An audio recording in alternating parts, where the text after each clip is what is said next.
सवाल नंबर 9, प्रश्न नंबर 9 में लिखा है त्रिभुज ए बी सी में जिसका कोण बी समकोण है, बी यहाँ पे आपको समकोण दिख भी रहा है, यदि tan a बराबर 1/√3 है तो निम्नलिखित के मान ज्ञात कीजिए। यानी पहला part sin a into cos c plus cos a into sin a. दूसरा पार्ट इसका ये है cos a into cos c minus sin a into sin c. ये आपको हल करना है। तो पहले इसे हल करने के लिए त्रिभुज की तीनों माप पे पता होनी चाहिए। तो पहले tan की मदद से हम दो माप तो प्राप्त हो जाएंगे, लेकिन तीसरी जो माप है प्राप्त करेंगे। पहले tan का मान क्या होता है वो देखेंगे। tan a बराबर आपका 1/√3 है। आपको पता होना चाहिए कि tan का मान क्या होता है, लंब बटा आधार है, लंब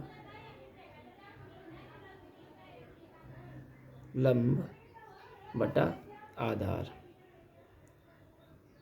तो लंब आपका है क्या, क्योंकि आपने अगर a माना है तो a वाला यहाँ पे क्या होगा, सामने वाला तो लंब होगा। अगर a कोण है tan a तो लंब क्या है आपका 1 और आधार क्या है √3। ठीक है, ये बात हमारी हो चुकी है। अब आप कर्ण ज्ञात नहीं है, कर्ण ज्ञात करेंगे समकोण त्रिभुज को पाइथागोरस प्रमेय लगाकर। तो हम लिखेंगे समकोण त्रिभुज ए बी सी में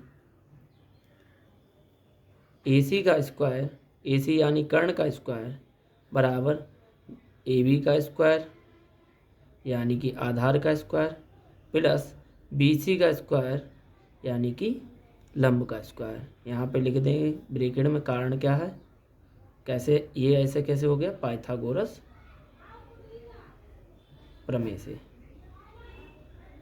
ठीक है, ये इस प्रकार से लग गया। ए सी हमें पता नहीं है, ए सी ऐसा ही रहेगा, ए सी का स्क्वायर बराबर ए बी हमें पता है कितना है √3 का स्क्वायर और बी सी हमारा क्या है 1 यानी 1 का स्क्वायर। √3 का अगर स्क्वायर है, स्क्वायर से रूट कट जाता है, खाली 3 रह गया, प्लस 1 का 1 ही रहेगा, 1 का कितना भी स्क्वायर कर लो या कोई भी लगी हो माप।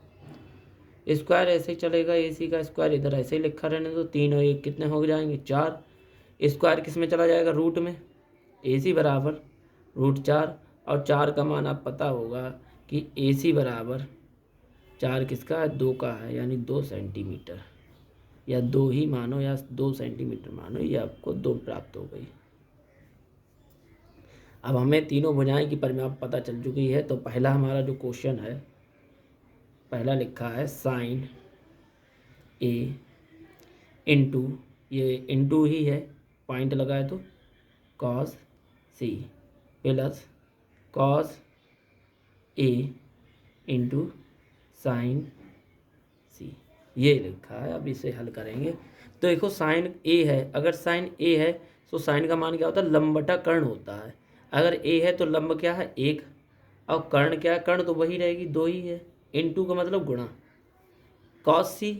अब कॉस सी लिया है तो सी का सामने वाला क्या होगा लंब, और कॉस का मान क्या है आधार बटा कर्ण। आधार क्या है आपका, अगर सी माना है तो सामने वाला क्या होगा लंब होगा, आधार क्या 1 है तो हम आधार 1 लिखेंगे और कर्ण जो है वही रहेगी यानी 2, प्लस इसी प्रकार कॉस ए, अगर कॉस ए माना है तो सामने क्या होगा, आधार हमारा क्या हो जाएगा √3, आधार हमारा क्या होगा √3 बटा, आप देखेंगे कर्ण आपकी वही रहेगी 2 गुणा साइन सी। साइन अगर सी है तो हमारा साइन का मतलब क्या है लंब बटा कर्ण, और सी है तो हमारा क्या होगा ये, और ये वाई सीधी क्या है लंब ये है, तो हम क्या कर लिखेंगे √3 बटा कर्ण आपकी 2। इस प्रकार हमारा बन जाएगा। गुणा है तो पहले गुणा करेंगे, 1 एकम 1 और 2 दूनी 4 प्लस 3 की 3 से जब गुणा करोगे तो हमारा क्या हो जाएगा, टूट जाएगा, रूट टूट जाएगा, सिर्फ 3 रह जाएंगे और यहाँ 2 दूनी 4। भिन्न में आपको अगर प्लस है तो भिन्न अगर हर समान है तो आप जो है हर में से एक बार लिखेंगे, और ऊपर वाले अगर प्लस है तो प्लस करेंगे, माइनस है तो माइनस, दोनों को करेंगे कितना हो जाएगा हमारा कि 3 और 1 4, और नीचे भी 4 है तो 4 में से 4 जाएंगे, कितना बचेगा 1। यानी पहले वाले का जो हल है हमारा, पहले वाले पार्ट का उत्तर जो है हमारा कितना आ गया 1 आ चुका है, और ये हमारा पहला हो चुका हल। अब हम दूसरा हल करेंगे। दूसरा part cos A into cos c minus का साइन ए इंटू साइन सी।